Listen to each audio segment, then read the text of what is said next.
नमस्कार दोस्तों, आप सभी का मेरे YouTube channel @voice of Umesh 3702 पर स्वागत है। आज काफ़ी समय बाद आप लोगों के सामने आया हूँ, एक नए टॉपिक को लेकर के आया हूँ, नए विषय के साथ आप लोगों के सामने प्रस्तुत हुआ हूँ। देखिए, भारत देश में जहाँ इस समय चुनावी सरगर्मियाँ बहुत तेज़ी से आगे बढ़ रही हैं, लोकसभा चुनाव की तरफ भारत अग्रसर हो रहा है, वहीं दूसरी तरफ जो है बॉर्डर पे भी गतिविधियाँ बहुत तेज़ी से आगे चल रही हैं। क्या गतिविधियाँ, अभी आज मैं बात करता हूँ अरुणाचल प्रदेश की। देखिए, चीन के न्यूज़पेपर ग्लोबल टाइम्स की खबर के हिसाब से चीन ने अरुणाचल प्रदेश के 11 राज्यों के नाम चीनी भाषा, तिब्बती भाषा और पिनियन भाषा में रखने की मंजूरी दे दी है। क्यों ऐसा किया और अरुणाचल प्रदेश को लेकर के भारत और चीन में क्या विवाद है, क्यों विवाद है और ये इस समय क्यों विवाद बहुत तेज़ी से आगे बढ़ रहा, समझते हैं। चलिए जानने की कोशिश करते हैं और आपको समझाने की कोशिश करता हूँ। बहुत ही आसान तरीके से समझाने की कोशिश करता हूँ। ये समझने के लिए देखिए, आपको थोड़ा सा पहले समझना पड़ेगा अरुणाचल प्रदेश की भौगोलिक स्थिति या जोग्राफिकल एरिया को थोड़ा सा आप लोग को समझना या जानने की कोशिश करनी पड़ेगी। देखिए, अरुणाचल प्रदेश को पहले हम थोड़ा समझते हैं। अरुणाचल प्रदेश भारत का पूर्वोत्तर या ईस्टर्न स्टेट है। भारत में जो सूरज की किरणें सबसे पहले अगर आती हैं तो वो अरुणाचल प्रदेश में ही आती हैं। क्लियर? अब इसकी सीमा के बारे में समझते हैं। तो देखिए, अरुणाचल प्रदेश की जो सीमा है वो 3 जगहों को टच करती है, चीन को, भूटान को और म्यांमार को। ठीक है, तो चीन की जो सीमा से ये छूने के कारण ही चीन कहता है कि ये हमारा है। और अभी इसको हम आगे और विस्तार से आपको समझाते हैं। अभी हम अरुणाचल प्रदेश के बारे में बात कर रहे हैं। अरुणाचल प्रदेश में जो है स्मॉलेस्ट जो है डेंसिटी पॉपुलेटेड एरिया है और यहाँ का मुख्य व्यवसाय क्या है? चाय का उत्पादन यहाँ का मुख्य व्यवसाय है। और अरुणाचल प्रदेश का नाम पढ़ने से पहले अगर हम इसके इतिहास में जाएं तो इसको हम बोलते थे नेफा, NEFA, north east frontier agency इसको बोला जाता था। और इसकी कंट्रोलिंग जो थी वो आसाम के पास थी। इस एजेंसी की कंट्रोलिंग जो थी वो आसाम करता था। 1972 में इसको यूनियन टेरिटरी बनाया गया। यूनियन टेरिटरी का मतलब हुआ कि इसकी जो पावर थी वो सेंट्रल गवर्नमेंट के हाथ में चली गई थी।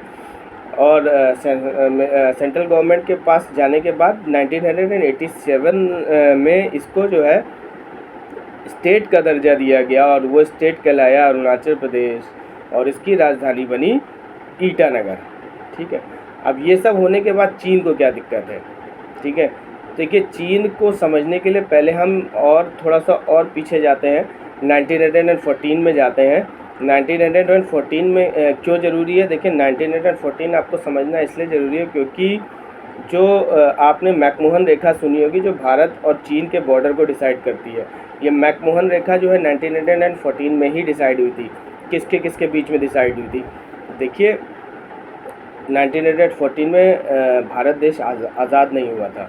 तो जो भारत की गवर्नमेंट थी वो किसके हाथ में थी? ब्रिटिशर्स के हाथ में थी।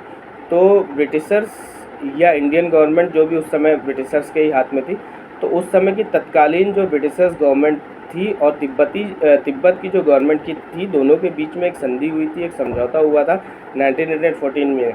और ब्रिटिशर्स की तरफ से ये समझौता किया था हेनरी मैकमोहन ने। और हेनरी मैकमोहन के द्वारा समझौता करने के बाद जो है इस रेखा को जो तिब्बत से होकर के जाती है, जो डिसाइड करती है भारत और चीन के बॉर्डर को, इस रेखा को मैकमोहन रेखा बोला गया। और 1938 में सर्वप्रथम इसका आधिकारिक रूप से एक नक्शा तैयार हुआ था जो कि इस रेखा को डिसाइड कर रहा था। अब देखिए, चीन इस रेखा को नहीं मानता है। क्यों नहीं मानता है? इसका भी एक हिस्ट्री है। भारत जो है जो आज़ाद हुआ था वो 1947 में हुआ था और चीन का अस्तित्व जो सामने आया था वो आया था 1949 में। याद रखिएगा, 1947 में इंडिया आज़ाद हुआ और 1949 में चीन का अस्तित्व आया। ठीक है, पर चीन ने 1959 में तिब्बत पे आक्रमण कर दिया था। और देखिए, वो उसकी नीति शुरू से विस्तारवादी रही है। तिब्बत पे उसने आक्रमण किया 1959 में और तिब्बत पे उसने कब्जा कर लिया था। ठीक है, और जो अरुणाचल प्रदेश का नाम पड़ा था, अरुणाचल प्रदेश जो भारत ने रखा था वो 1987 में रखा था। तो जो 1959 में जब उसने तिब्बत पे कब्जा किया तो ये वाला जो पार्ट था, जो अरुणाचल प्रदेश वाला पार्ट था, इसको उसने नाम दिया साउदर्न तिब्बत। सदर्न तिब्बत जो था वो उसने इसको नाम दिया और इसलिए वो कहता है कि देखिए मैकमोहन लाइन जो है वो 1914 में डिसाइड हुई थी, और जब हमने तिब्बत पे 1959 में कब्ज़ा कर लिया तो हम मैकमोहन लाइन को क्यों मानेंगे भाई? हमारी तो 1914 में तो ये तिब्बत के साथ इनका समझौता हुआ था, और तिब्बत हमारे पास है, तो हमसे तो इनका कोई समझौता नहीं हुआ, तो हम इस मैकमोहन लाइन को क्यों माने? इस वजह से चीन इस मैकमोहन लाइन को नहीं मानता है। ठीक है, ये तो हो गई पहली बात। अब आते हैं हम 1962 में जब भारत और चीन का जो विवाद हुआ यानी लड़ाई हुई थी। देखिए 1962 में भारत साइनो इंडियन वार हुआ। जो साइनो क्या होता है, साइनो जो होते हैं वो चाइनीज़ पीपुल्स को या चाइना वालों को साइनो भी बोला जाता है। साइनो इंडियन वार हुआ था जो भारत और चाइना के बीच में हुआ था। इसमें देखिए चाइना ने भारत को बहुत बुरी तरीके से हरा दिया था। ठीक है, अब हारने की वजह ये नहीं थी कि हमारी सेना का बहुत कमज़ोर थी या मतलब और या हमारी सेना में दम नहीं था। देखिए हमारी सेना शुरू से बहुत ही शक्तिशाली रही है, बट हमारा जो उस समय चाइना का जो शुरू से चाइना देखिए शुरू से इंफ्रास्ट्रक्चर में बहुत तेज़ी से बिल्ड किया उसने, और भारत की हार का प्रमुख कारण जो था उस समय यही था कि भारत के पास इस क्षेत्र में, ये अरुणाचल प्रदेश वाला जो क्षेत्र था, इसमें इंफ्रास्ट्रक्चर ही उसने बिल्ड नहीं किया था। इंफ्रास्ट्रक्चर जो कि चाइना का इंफ्रास्ट्रक्चर अभी भी भारत से बहुत, अभी भी अगर वर्तमान परिस्थितियाँ देखें तो चाइना इंफ्रास्ट्रक्चर के क्षेत्र में भारत से बहुत आगे है। देखिए जब भारत के पास उस समय इस क्षेत्र में इंफ्रास्ट्रक्चर ही नहीं था, तो उसकी सेना को रसद माल जो भी था, हथियार जो भी थे, उसकी सेना के पास पहुंचाना बहुत ही मुश्किल था। अरुणाचल प्रदेश एक वो क्षेत्र है जो कैसा क्षेत्र है, पहाड़ी क्षेत्र है, जहाँ पे भूस्खलन भी होता है, बर्फ़ भी जमी रहती है। तो इस क्षेत्र में क्या होता है, जो रोडें वगैरह हैं वो या तो बर्फ़ से ढक जाती हैं या पहाड़ों का मलबा आकर के गिर जाता है। और उस टाइम में 1962 में इंफ्रास्ट्रक्चर था ही नहीं भारत के पास जगह पे, तो भारत की सेना इन अभावों में, हथियारों के अभाव में और इंफ्रास्ट्रक्चर के अभाव में बहुत बुरी तरीके से चाइना से पराजित हो गई थी। तो उसने वो चाइना जो है वो तवांग, अरुणाचल प्रदेश के तवांग एरिया तक आ गया था। बाद में हालांकि वो खुद ही वापस लौट गया था और मैकमोहन लाइन के पीछे चला गया था। ठीक है, अभी इस बात को देखिए जब से मोदी गवर्नमेंट आई है, या मोदी गवर्नमेंट में क्या कहूँगा, बीजेपी गवर्नमेंट जब से आई, उसने सबसे पहले देखिए सबसे प्रमुख काम क्या किया, आपके जितने भी बॉर्डर्स थे उनको सबसे पहले सुरक्षित करने का काम किया, चाहे वो चाइना की तरफ से हो, चाहे वो पाकिस्तान की तरफ से हो। देखिए कश्मीर में भी उसने बहुत सारे चीज़ों का निर्माण किया, रोडों का निर्माण किया, टनल्स का निर्माण किया।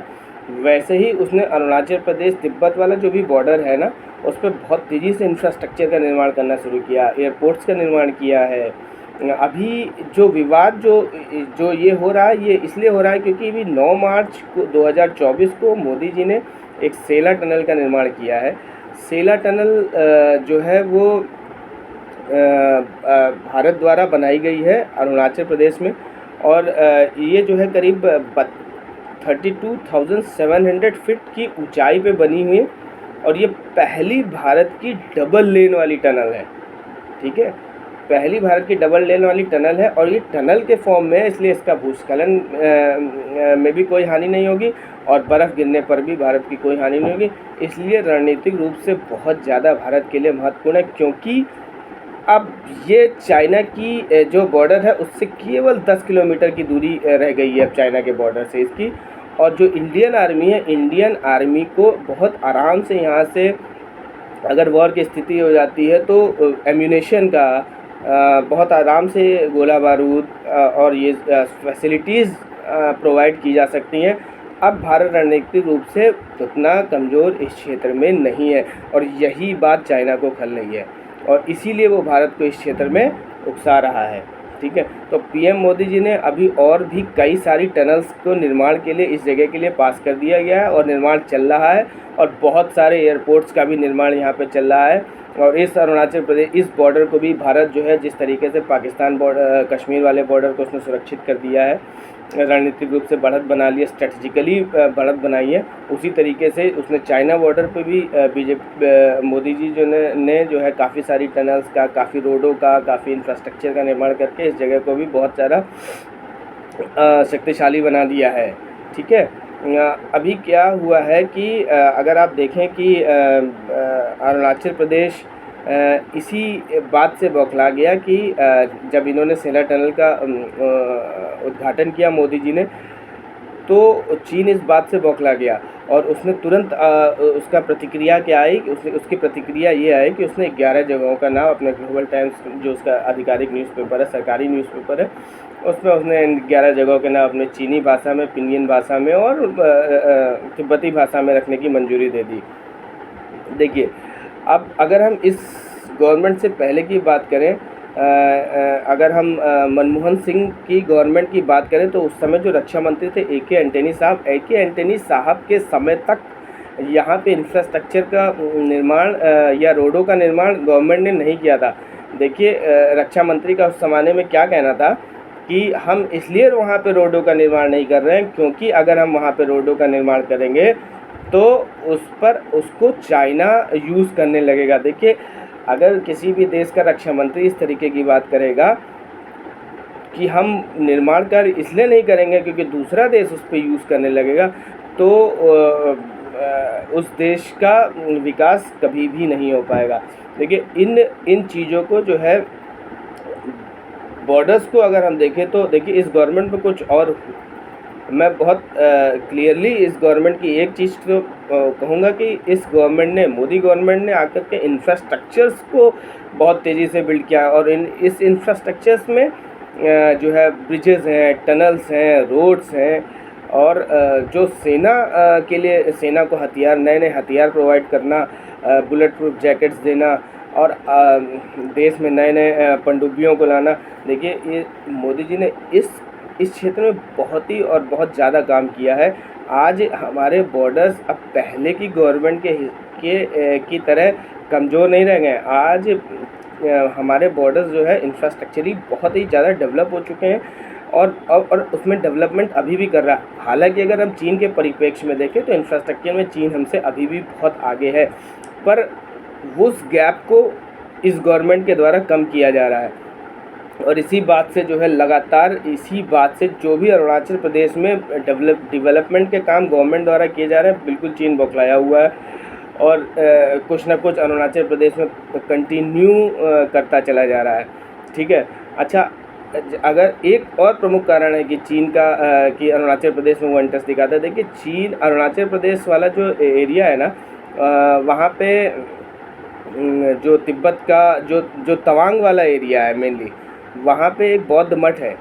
अच्छा, बौद्ध मठ वो 400 वर्ष पुराना है और वहाँ पे बौद्ध धर्म माना जाता है और चीन इस मठ पे पूरी कंट्रोलिंग करना चाहता है और इस बौद्ध धर्म को वहाँ से और इस कंटिन्यूटी में इस बौद्ध धर्म को वहाँ पे कंट्रोलिंग करना चाहता है, मेनली इस बौद्ध धर्म की।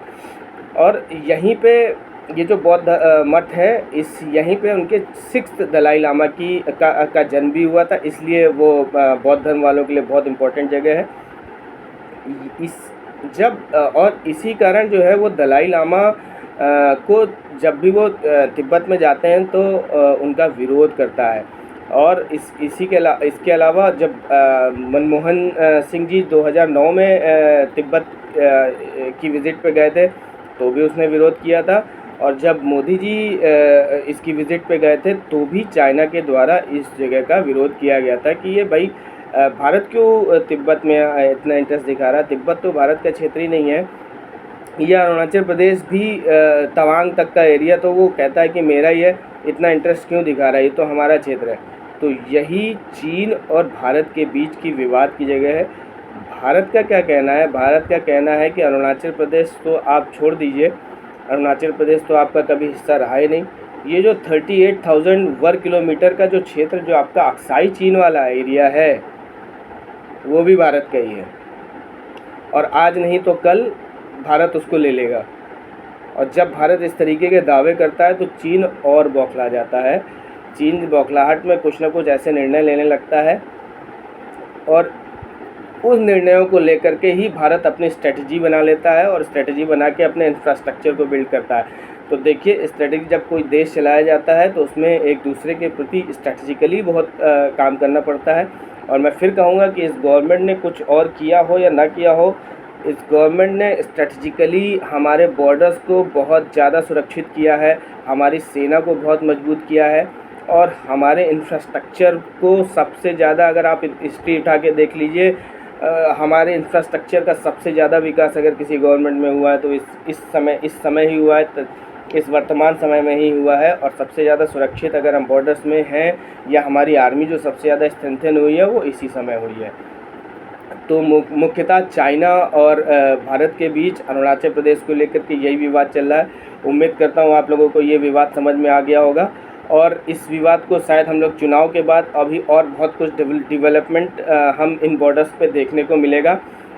तो उम्मीद करता हूँ आप लोगों को ये वीडियो के माध्यम से समझ में आया होगा।